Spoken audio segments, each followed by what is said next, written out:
Now the next question is, and I'm trying to hurry up, inshallah, hopefully maybe 10 more minutes. The next question is this. What might happen? In the vast majority of cases, let me say 60% to 70%, nothing will happen. Nothing at all. Person will say, carry on, this is lovely. What should you do? Stop because there's nothing wrong with them. No. Absolutely not. Do not stop. At least a month before you come to the decision there's nothing wrong with them. Because so many times the problem takes time to come up. It's like there's a lot of cobwebs you've got to clear out first. So I would say at least a month of recitation before you make any decision about whether you should stop reciting or whether you should move on to something else. What if it's medical? If it's medical, do ruqya and go to the doctor at the same time. Why not? Do ruqya and go to the doctor. Take your medication and do ruqya. But don't stop doing ruqya. As long as you're sick, as long as you don't feel you're well, don't stop doing the ruqya. Even if you feel the ruqya made you better on the first day, continue for a minimum of 1 month. Most people, nothing will happen. They will keep on getting better until Allah Azza wa Jal brings about a cure. Especially those who are strongly practicing, and especially children. Especially children and those who are strongly practicing. Often, and I have an article on ruqya for children, I'll link to it in the video inshallah, but generally, you will not see fireworks from those people. There are 2 people you rarely see fireworks from. As in, you rarely see like an explosion of problems from. 1 are children, and 2 are very practicing individuals who have implemented the 7 things that I said in the beginning. Mostly, they will sit quietly, benefit, get better, and inshallah carry on. If you're doing ruqya on yourself as well, we want it to be observed like we said with a partner. So someone is watching you so you don't like doze off and forget you read something or whatever, and they're ready to take over. But in general, nice and calm, that's most of the cases, 60 to 70%, no problem. Just keep on reading until the problem goes away. If you think nothing's happening at all and you're happy there's no problem whatsoever, do it for about a month and then stop. The next case are those who have a mild reaction. Could be some shaking, some unnatural movement in the body, finger just goes up. Could be some twisting a little bit of the face, or they just feel inside of themselves, I feel ill, they vomit. So again, if someone's going to vomit, have a little bag next to you, whatever. Those kind of mild reactions. Generally, just manage the reaction, keep a close eye on them, make sure they're happy, healthy, they're drinking plenty of the water that you've been reciting over, and just manage it, inshallah. If they've got movement or they've got some, shaking, just, keep that contact as long as it is a mahram or the same gender. If it's not a mahram, you don't do the contact, somebody else does it. If it is a severe reaction, or shall we say the next level up, if there is a jinn that manifests itself and starts to speak, it's not so severe. Rah, rah, screaming, I'm this, I'm that, whatever.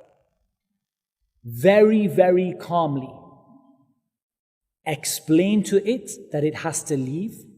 Tell it to fear Allah. Give it a minimal amount of da'wah. Don't, try to tell it that you're not here, I'm not here to harm you. But don't make any pacts or agreements, and don't listen to it just tell you stories. Don't let it tell you stories. Don't let it tell you, I know who shot JFK. And, just honestly, they'll go on for ages. They'll go on like, I've lived here since Iblis's time. I've seen the creation of Adam. And until they'll tell you every kind of story. Ignore the stories. Keep yourself on message. On message means tell people nice and clearly and simply. You tell them, I'm inviting you to come to the religion of Islam. I'm going to ask you in the name of Allah to leave. If you leave, no harm will come to you bi'idhnillahi ta'ala, and you will be fine. If you go, inshallah, everything will be okay. And if you stay, I will continue reading. Nice and simple, nice and short. Carry on reading. Every now and again, if it keeps talking, you can do that. Don't get in a conversation one back and forward, because it will rarely benefit you. It will rarely benefit you. Stick to your message. I don't know how to get out. I want to, please. If you just listen to me tell you a story for 2 hours, I'll do what you say. Don't listen. Very simple.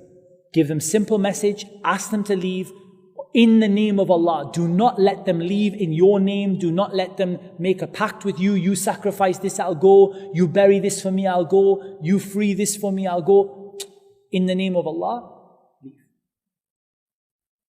Then the most violent reaction. So this is the rarest of the rare cases, 1 in 10, where the person really starts to hit out and kick and whatever.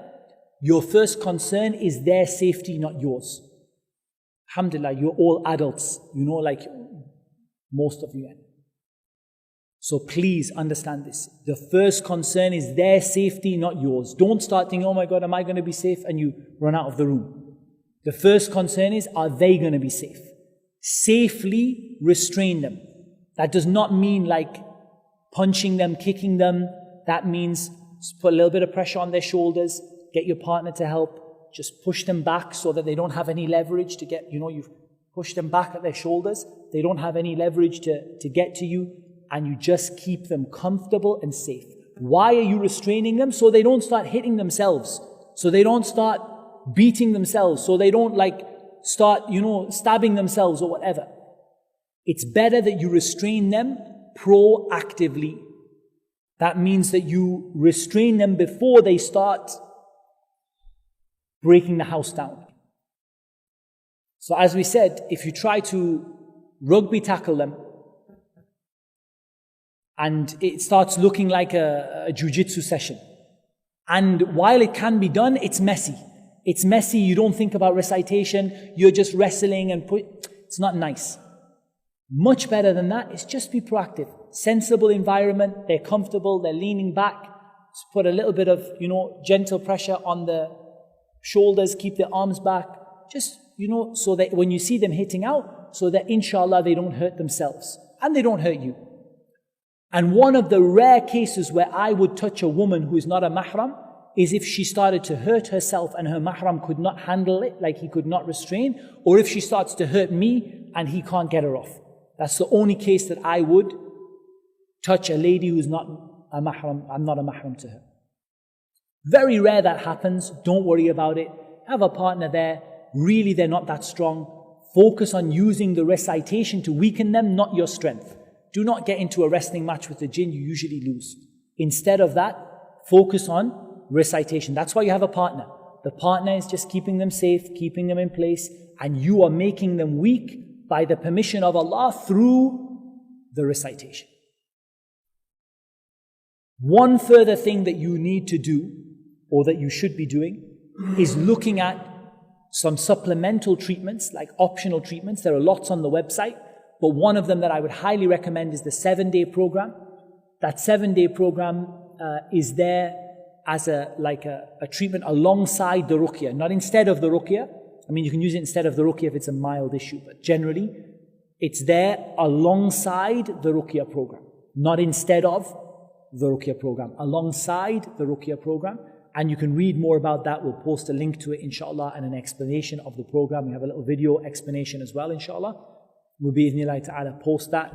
But the program involves the water and the oil that we've already spoken about. And basically, you put the oil on at night, you go to sleep, you wash it off in the morning, and you pour the water that you've read on over your head in the morning, and you drink 3 times a day, 3 glasses of the water you've read on, with a tablespoon of honey or 2, and some black seeds that were called kalunji, the small black seeds, black cumin seeds, put inside of the water, and habbat sauda, just stirred into the water. But the instructions are there. We'll link to that as well. That's an example of a supplementary treatment, a secondary treatment that you can do, inshallah, to help to move things along. And there are lots more of them on the website which you can, bi-idhnillahi ta'ala, refer to. Also, I would highly recommend having a regular hijama session. Hijama means cupping. And I would leave that to a reliable place, and I would leave that to the practitioner to decide. Because sometimes people ask me, where should I do it? What should I do? leave it to the practitioner. If the person who's doing it knows what they're doing, they'll know where to do it and when to do it and how often to do it. Leave it to them. But it's most useful towards the end of the ruqya, as you feel like the problem is going but it's just not quite gone. It's quite useful at that time and throughout the ruqya, inshallah. And again, we maybe provide some further information about that.